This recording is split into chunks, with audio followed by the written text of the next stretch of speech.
Hello, आज म तिमीहरूलाई फाराडेज सेकेन्ड ल अफ इलेक्ट्रोलाइसिस पढाउन गइरहेको छु। तीनटा डिफरेन्ट कन्टेनरमा तीनटा डिफरेन्ट इलेक्ट्रोलाइटिक सल्युसन दिइरहेको छ है, जसको नाम दिएको छ सेल ए, सेल बी र सेल सी हैन। And this three different electrolytic solutions are connected in series. यसलाई सिरिजमा कनेक्सन गरिएको छ है। किन सिरिजमा कनेक्सन गरिएको? ताकि सबैमा equal amount of current supply होस् भनेर है। के हुँदो रहेछ? When same quantity of electricity is supplied through the different electrolytic solution connected in series, the mass of the substance deposited or liberated at respective electrode is directly proportional with their equivalent weight, equivalent mass or chemical equivalent पनि भनिन्छ यसलाई। के हुँदो रहेछ?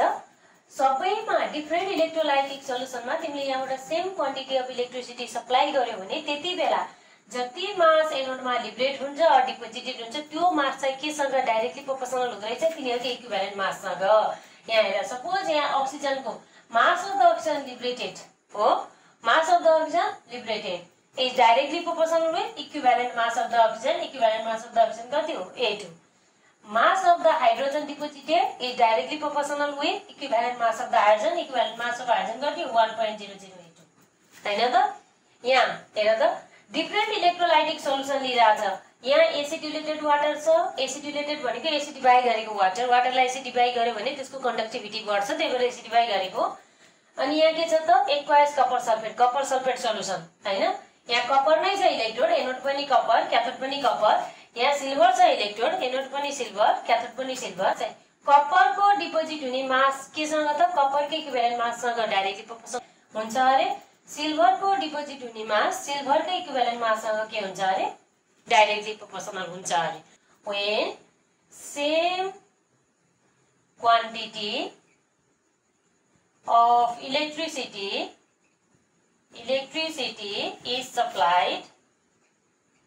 is supplied to different electrolytic solution connected in series, the mass of substance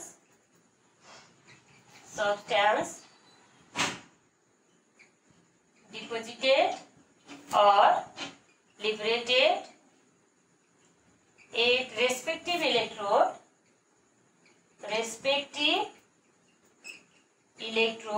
is directly proportional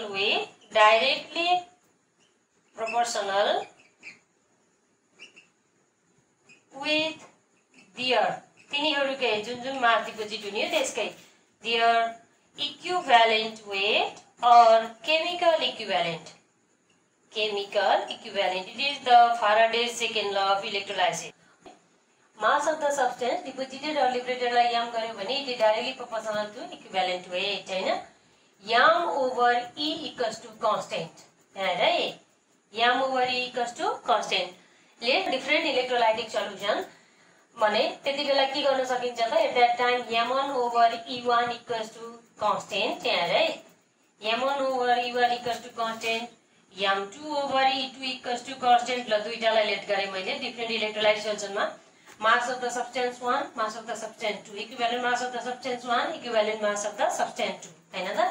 अब यो equals to नि कांस्टेन्ट, यो इक्वल्स टु नि कांस्टेन्ट भएपछि के हुने भयो? m1 over e1 equals to m2 over e2 हुने भयो। It is the Faraday's second law of electrolysis. Consider three different electrolytic solution हैन, connected in series and same quantity of electricity is supplied through the different electrolytic solution, and these solutions are acidilated water, aqueous copper sulfate and aqueous AgNO3. According to Faraday's second law of electrolysis, and in cell A, mass of H2 displaced is directly proportional with equivalent mass of H2 displaced हैन। भनेपछि मास of the हाइड्रोजनलाई मैले m1 माने भने equivalent मासलाई e1 माने है। e1 late गरे भने के हुने भयो? m1 over e1 equals to constant आयो। m1 over e1 equals to constant, यो इक्वेसन नम्बर 1 भयो। सिमिलरली फर सेल बी के हुँदो रहेछ? मास of the copper deposited M2 is directly proportional to equivalent mass of the copper E2. At that time, M2 over E2 equals to constant. Again, LI question number second mana. Celsius ko lagi mass of Ag deposited M3 is directly proportional with equivalent mass of Ag E3. भयो भने के हुन्छ M3 over E3 equals to constant आयो, which is equation number 3. हेर त from equation number first, second and third के भइरहेछ सबैको equals to constant छ भने सबैलाई इक्विभ्यालेन्ट गर्न पाइयो. from हामीले के गर्छौं अब from first, second and third M1 over E1 equals to M2 over E2 equals to M3 over E3, which is Faraday's second law of electrolysis. Laila ramroसँग नोट गर. Equal amount of current was passed through an aqueous solution of trivalent metallic salt and diluted HCl4. The volume of hydrogen liberated was 96.5 ml at 22 degrees centigrade at 765 mm of acid pressure. The mass of the metal deposited was 0.74 gram and calculate the atomic weight of the metal. यो Faraday's second law of electrolysis हो. यहाँ हामीले कतै न कतै M1 over E1 equals to M2 over E2 use गर्नुपर्ने हुन्छ. किन यहाँ हेर एकपटक atomic mass of the metal सोधेको छ. Atomic mass of the metal भनेको E equals to A by V. हामीसँग फर्मुला छ equivalent mass, atomic mass and valency. Valency trivalent दिएको छ, 3 दिएको छ.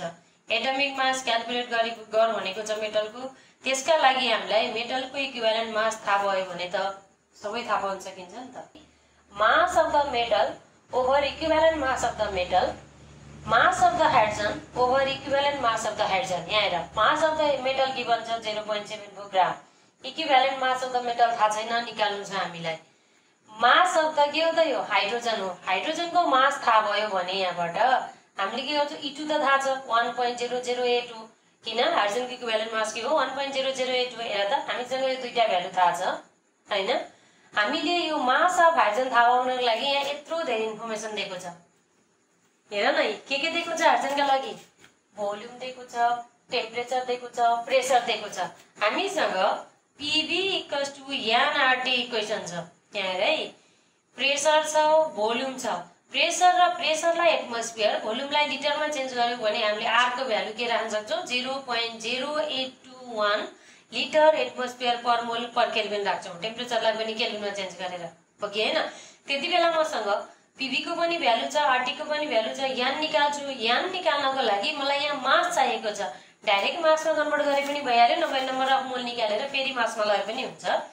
यान भनेको के हो small m over capital M हो. Given mass over molecular mass हो ओके हैन.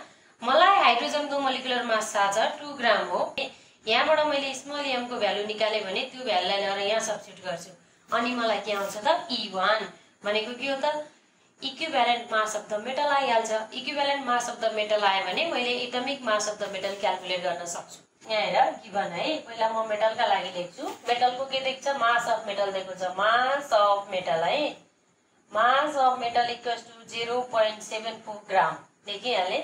भ्यालेन्सी ट्राइभ्यालेन्ट भनेको छ भ्यालेन्सी 3 छ है. अब फर हाइड्रोजन, हाइड्रोजनका लागि इन्फर्मेसन दिएको छ. भोल्युम हेर्दै जाऊ. Volume V equals to 96.5 ml हैन. यसलाई मैले लिटरमा लान्छु. 96.5 ओभर 1000 लिटर. यो गर्दा कति आउनु पर्यो 0.0965 आउनु पर्यो लिटरमा गयो हैन. त्यस्तै गरेर टेम्परेचर दिएको छ. टेम्परेचर हेर है. Temperature T equals to 27 degree centigrade. 27 भनेको 27 प्लस केल्भिनमा चेन्ज गर्दाखेरि 273 इक्वल्स टु कति भयो त 300 केल्भिन. प्रेसर दिएको छ तिम्रो. Pressure P equals to 765 mm of Hg मा दिएको छ. मैले यसलाई केमा लान्छु 765 ओभर 760 गरेर ATM मा लान्छु है. यति गर्दा यसको आउँछ 1.0066 ATM है. R को भ्यालु म राख्छु 0.0821 liter atmosphere per mole per Kelvin. We have ideal gas equation PV equals to nRT है। म अब यसलाई PV equals to m by mRT गर्छु। m is the mass of the hydrogen displaced है। m is the atomic mass of the hydrogen। PV m over RTI equals to m हैन। अब त्यसो भए तिम्रो के आउँछ m equals to आउँछ p प्रेशर तिम्रो थियो 1.00666 मल्टिप्लाइड बाइ भोल्युम थियो तिम्रो 0.0965 है मल्टिप्लाइड बाइ क्यापिटल m रो तिम्रो 2 छ क्यापिटल m। अब r तिम्रो छ 0.0821 मल्टिप्लाइड बाइ टेम्परेचर छ तिम्रो 300। यति गर्दाखेरि मासको भ्यालु आउँछ तिम्रो 7.887 into 10 to the power minus 3 gram। mass of the hydrogen पनि आइहाल्यो। यसलाई नोट गर। From Faraday's second law of electrolysis, mass of metal deposited over equivalent mass of metal equals to mass of S2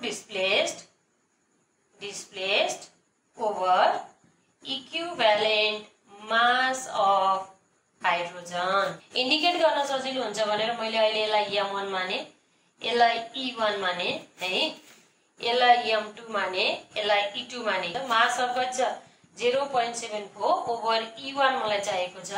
mass of hydrogen हाम्रो आएको थियो कति त 7.887 into 10 to the power minus 3 आएको थियो। इक्विभ्यालेन्ट मास हो 1.008 है।